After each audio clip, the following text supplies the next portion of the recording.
अब market big market voice पर एक और पर्सपेक्टिव आपके लिए लेकर आएंगे। हमारे साथ अजय श्रीवास्तव जुड़ गए हैं और उनसे भी इसी टॉपिक पर फिर चर्चा की शुरुआत कर लेते हैं। Ajay, good morning. हम फोकस में बैंकों को रख रहे थे एंड स्पेशली जो पीएसयू बैंकों में हमने जलवा देखा है। वैल्यूएशन वाइज क्या आपको कुछ और आइडियाज नजर आ रहे हैं PSU side, specially PSU banks में जहां पर अब भी मौके हैं पोजीशंस लेने के? देखिए, ये एक जो पीएसयू पूरी थीम है उसको लेते हुए देखते हुए ये पूरा जो निवेश हो रहा है उसमें एक सबसे बड़ा एडवांटेज ये है कि इसमें अभी भी इंस्टीट्यूशनल इन्वेस्टर नहीं है। आप देखेंगे एफआई की प्रेजेंस अभी भी बहुत कम है और ना के बराबर है, शायद एसबीआई को छोड़ के बाकी में बहुत ही कम होगी। और इंस्टीट्यूशनल प्रेजेंस भी म्यूचुअल फंड वगैरह की बारीक जो उनके जो फंड्स हैं, जो बैंकिंग फंड है, उसके अलावा है नहीं। निफ्टी में भी उनकी वेटेज कोई खास है नहीं। तो इसको वैल्यूएशन अपार्ट आप डिमांड एंड सप्लाई में देखेंगे जो सबसे बड़ी इंस्टीट्यूशन है, एफआईज, डीआईज वगैरह, उनके पास भी इतनी होल्डिंग नहीं है आज जितनी वो चाहते हैं ओवर 3 to 5 ईयर पीरियड। उसको वनस्पत देखते हुए और जो आपने देखा कि उनका पी अभी भी खैर रिलेटिव टू बढ़ गया है काफी पिछले साल से, बट अभी भी थोड़ा सा कंफर्ट है। तो हमारी कंफर्ट उनकी पीएसयू की पी पे इतनी नहीं है जितनी की कंफर्ट है कि जो होल्डिंग है अभी भी मेजर होल्डिंग आनी बाकी है इसके अंदर में। और उसके लिए जो अगर पीएसयू के डाइवेस्टमेंट वगैरह होते हैं नए इलेक्शन के बाद में, जो थोड़ा शेयर्स आते हैं तो उसमें एब्जॉर्प्शन हो सकती है। वो देखते हुए मार्केट डिमांड में, उनके लोन डिमांड में मुझे तो कोई लगता नहीं कि फंडामेंटल में कोई चेंज होगा उन कंपनियों के अंदर में। ये जो प्ले है पीएसयू बैंक का, ये सिर्फ पी और होल्डिंग का प्ले है एट दिस पॉइंट। अब उसमें बिजनेस इजाफा बहुत मुश्किल है क्योंकि आप देखा कंपटीशन कितना बढ़ चुका है, लोन उतने हो नहीं रहे हैं और उसके पावर के सारे लोन चले गए पीएफसी आरईसी के ऊपर में। तो बैंक जो नेशनलाइज बैंक थी उनका जो लोन पोर्टफोलियो उसमें शायद हम नहीं देखेंगे इतनी ग्रोथ, पर नस्बत देखेंगे पी एक्सपेंशन और इंस्टीट्यूशनल होल्डिंग की। अजय, गुड मॉर्निंग और बहुत बहुत शुक्रिया आज हमारे साथ जुड़ने के लिए। गुड मॉर्निंग अनुज। ये मार्केट ने आज हिंडाल्को को इतना पनिश कर दिया, कैसे देख रहे हैं इसको आप? 15% स्टॉक गिर गया एक दिन में। देखिए, ये मार्केट की जो विडंबना है कि क्यों स्टॉक गिरते हैं। जैसे आपने देखा कल भारत फोर्ज में देखा आपने जो करेक्शन हुआ है, हिंडाल्को मुझे पर्टिकुलर पता नहीं कि क्यों इसका करेक्शन इतना हुआ, मैं रिजल्ट शायद देखा नहीं होगा ध्यान से।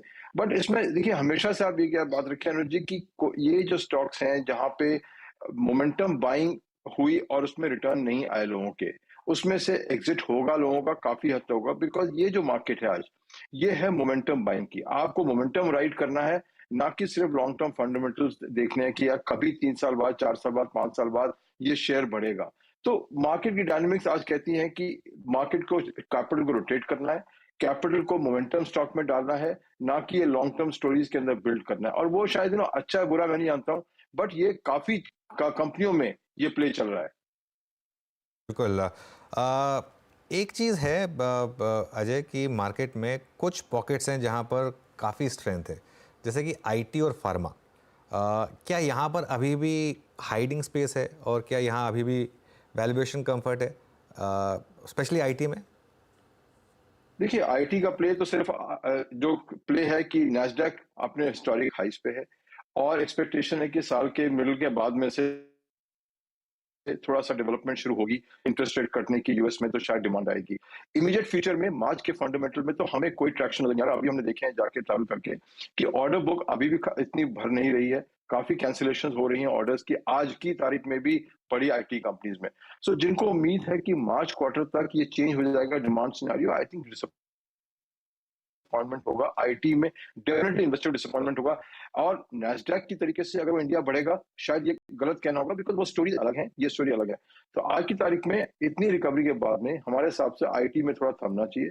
फार्मा की स्टोरी अलग है अनुज जी। फार्मा की स्टोरी है हर 5 साल बाद में ये सितारा चमकता है 2 साल के लिए, उसके बाद में फिर 5 साल तक आपको सुना देता है। तो ये स्टोरी देखते हुए आई थिंक जो रिटर्न आ चुकी है फार्मा में, उसके बाद अब फार्मा के अंदर में जाने का मेरे हिसाब से कोई नहीं बनता, क्योंकि रिटर्न जो है वो आप देखेंगे मार्केट, ग्लोबल मार्केट सीडीएमओ की कितनी खराब हो चुकी है, लेकिन शेयर प्राइस करेक्ट नहीं हुई है कंपनीज की। आज भी पीज फार्मा के 35 से ऊपर, 40 से ऊपर चल रहे हैं पीज। तो कह सकते हैं कि इंडिया का पी हाई है, बट हमारे हिसाब से ये दोनों सेक्टर जो सेफ्टी की बात करते हैं उसके अंदर में अब निवेश करके फायदा नहीं है। और खासकर जब इस बाजार के अंदर में अनुज जी हमारा थ्रेशोल्ड रिटर्न का होना चाहिए 15 से 20% से ऊपर।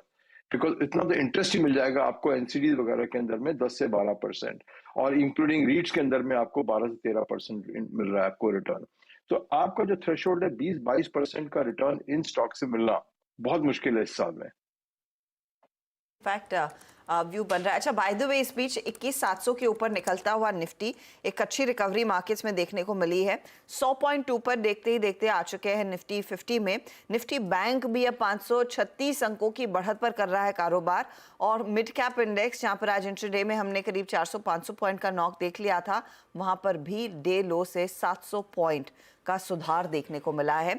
अब महज 5 पॉइंट की नेगेटिव टिक्स देखने को मिले हैं, तो एक अच्छी खासी रिकवरी मार्केट में देखने को मिल रही है। देखते हैं टिक पाती है या नहीं। अच्छा, इस रिकवरी में यूपीएल जैसा स्टॉक चमक रहा है करीब 2% ऊपर।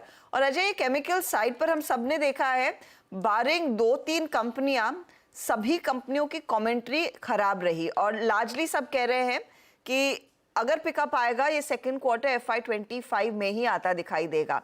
लेकिन क्या प्राइस में वर्स्ट फैक्टर इन हो चुका है, या फिर कुछ और करेक्शन देखने को मिल सकता है इन सभी स्टॉक्स में? देखिए, प्राइस में अभी भी करेक्शन नहीं हुआ है हमारे हिसाब से, बिकॉज प्राइस का ये मार्केट तो बिल्कुल ही, जैसे यूपीएल का रिजल्ट देखिए, वो तो लॉस में चली गई कंपनी, कहाँ पे कई 100 करोड़ प्रॉफिट में आती थी, तो लॉस में चली गई कंपनी, और उसके बाद भी अभी भी इन्वेंट्री और सेम इश्यूज उसके हैं। तो दिस इज, यही मार्केट की विडंबना यही है कि आप अगर बॉटम फिशिंग करेंगे इन स्टॉक के अंदर में, तो मेरे हिसाब से निवेशक को कोई फायदा नहीं है, बिकॉज ये जो केमिकल इंडस्ट्री का जो बॉटम है, जो एग्रो केमिकल का जो बॉटम है, ग्लोबल बॉटम है जिसे कह सकते हैं, उसको अभी बहुत प्रीमेच्योर कॉल करना। अभी इसमें 3 से 6 महीने कम से कम लगेंगे इन्वेंट्री क्लियर रहते हुए। डिमांड सप्लाई में कोई वो नहीं आ रही है, और अभी भी यूएस मार्केट के अंदर में आप देखेंगे जो सीडीएमओ, जो इनकी मेजर डिमांड यूएस से आती है केमिकल्स की वगैरह वगैरह, वो इतनी डिमांड नहीं है। ये जो ओवरप्ले हुआ है चाइना प्लस वन स्टोरी का, सबने कहते China plus one, China plus one. अरे भैया, चाइना प्लस वन नहीं हुआ, रियलिटी है।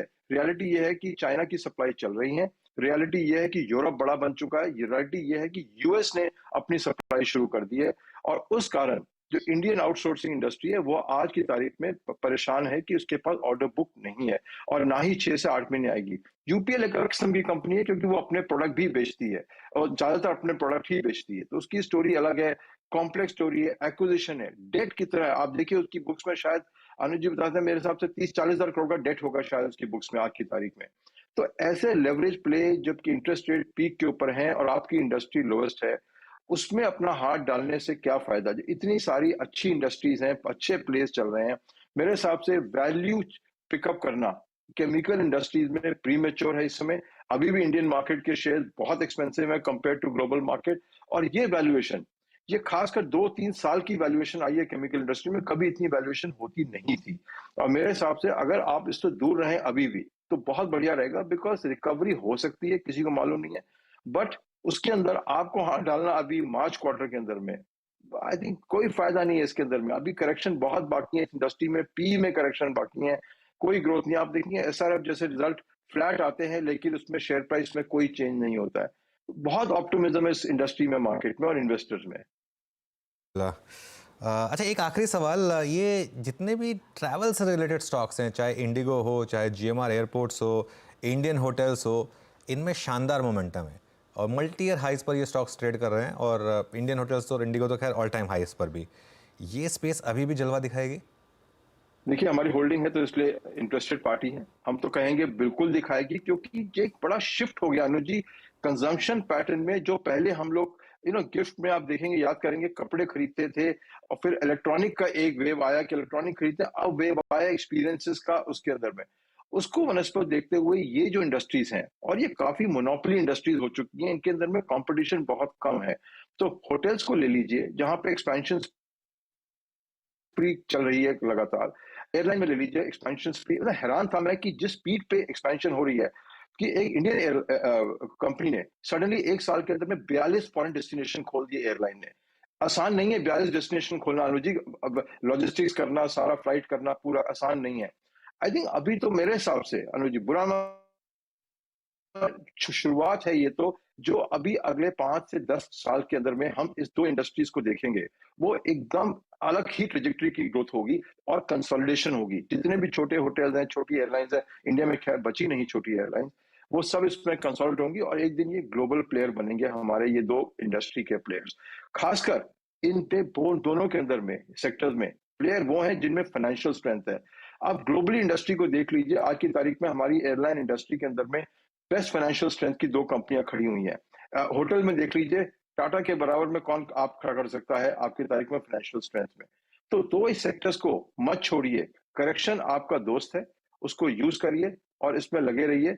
हाँ ठीक है, 3 गुना नहीं होगा शेयर साल के एंड में आपका, बट 20 से 25% रिटर्न अगले 5 साल में पर एनम ये स्टॉक्स आपको देने की उम्मीद कर सकते हैं इस इंडस्ट्री के। राइट अजय, बहुत बहुत शुक्रिया हमारे साथ जुड़ने के लिए। Have a good day, thank you so much.